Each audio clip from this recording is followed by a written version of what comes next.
मैंने सुना है शिरडी के साईं बाबा तो मस्जिद में पड़े रहते थे। किसी को पक्का पता नहीं कि वो हिंदू थे कि मुसलमान थे। किसी संत का किसको पता चल सकता है कि हिंदू के मुसलमान? सीमाएं नहीं, वहीं तो संत है। मस्जिद में आने के पहले एक मंदिर में ठहरना चाहा था उन्होंने, लेकिन मंदिर के पुजारी को पक्का नहीं हुआ कि आदमी कौन है, कैसा है, तो उसने हटा दिया। तो वो मस्जिद में ठहर गए। क्या मंदिर क्या मस्जिद, सब अपने। मस्जिद में किसी ने हटाया नहीं तो रुके रहे, वही घर बन गया। लेकिन एक ब्राह्मण साधु रोज उनके दर्शन करने आता था और दर्शन के बाद ही जाके भोजन करता था। कभी कभी ऐसा हो जाता कि भीड़ होती भक्तों की और दर्शन में देर लग जाती, लेकिन जब तक वो पैर न छू ले तब तक भोजन न करता। कभी कभी सांझ भी हो जाती, तब दर्शन मिल पाते, पैर छू पाता, लौटता, तब कहीं जाके भोजन कर पाता।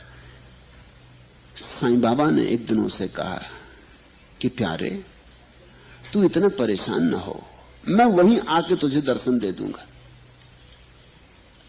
वो तो बड़ा खुश हुआ। उसने कहा तो कल मैं वहीं प्रतीक्षा करूंगा। धन्य भाग मेरे कि आप मुझे वहां दर्शन दे देंगे। दूसरे दिन भोजन बना के जल्दी ही सुबह सुबह नहा धो के भोजन तैयार करके बैठ गया अपने द्वार पर साईं बाबा के दर्शन करने के लिए। कोई आया नहीं। आया एक कुत्ता,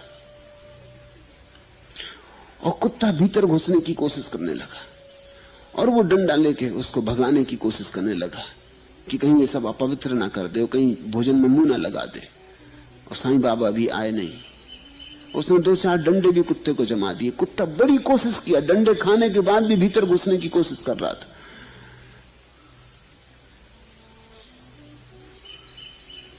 जब साईं बाबा नहीं आए, सांझ होने लगी, तो भागा हुआ ब्राह्मण आया और उसने कहा कि आप आए नहीं, वचन दिया पूरा नहीं किया। उन्होंने कहा मैं गया था और ये मेरी पीठ देख, 4 डंडे तूने लगा दिए, मैं फिर भी घुसने की कोशिश करता था मगर तू घुसने नहीं देता।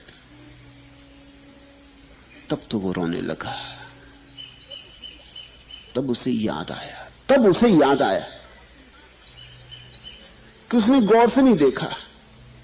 कुत्ते में कुछ खूबी तो थी, कुत्ता कुछ साधारण तो नहीं था। अब याद आया, पीछे से लौट के याद आया कि कुछ बात गजब की थी कुत्ते में, कुछ ध्वनि गजब की थी। कुछ ऐसा ही एहसास हुआ था जैसे साईं बाबा की उपस्थिति में एहसास होता, लेकिन मैं ना समझ, मैं मंद बुद्धि, समझा क्यों नहीं। रोने लगा। कहा क्षमा करें, कल एक बार और मौका दें, अब ऐसी भूल ना करूंगा। साईं बाबा ने कहा तेरी मर्जी, कल आएंगे। तो वो बैठा, अब वो कुत्ते की राह देखता बैठा। हमारी धारणा है, अब वो देख रहा कि कहीं कोई कुत्ता आ जाए। कोई कुत्ता दिखाई ना पड़े, दूर दूर तक सन्नाटा। ऐसे कभी कभी आवारा कुत्ते निकलते भी थे, हिंदुस्तान में कुछ कमी भी नहीं आवारा कुत्तों की। उस दिन सब नदारत ही हो गए।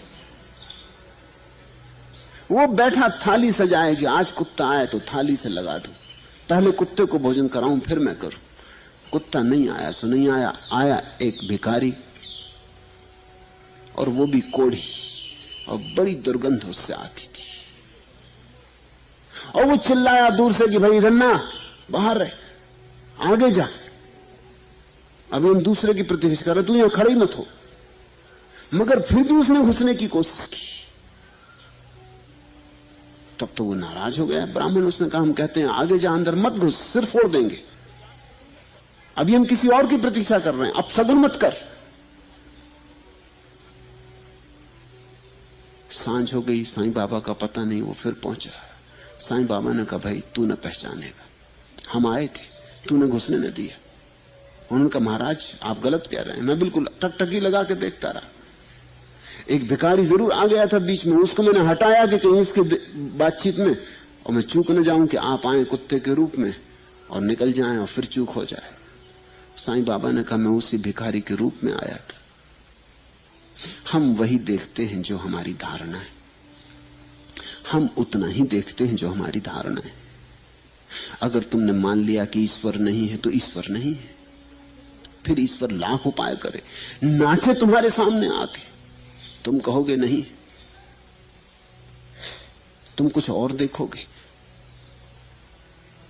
तुम व्याख्या कर लोगे कुछ, तुम समझोगे कोई आदमी पागल हो गया, या तुम समझोगे कि मैं कोई सपना तो नहीं देख रहा हूं, कि मैंने कुछ भांग इत्यादि तो नहीं खा ली।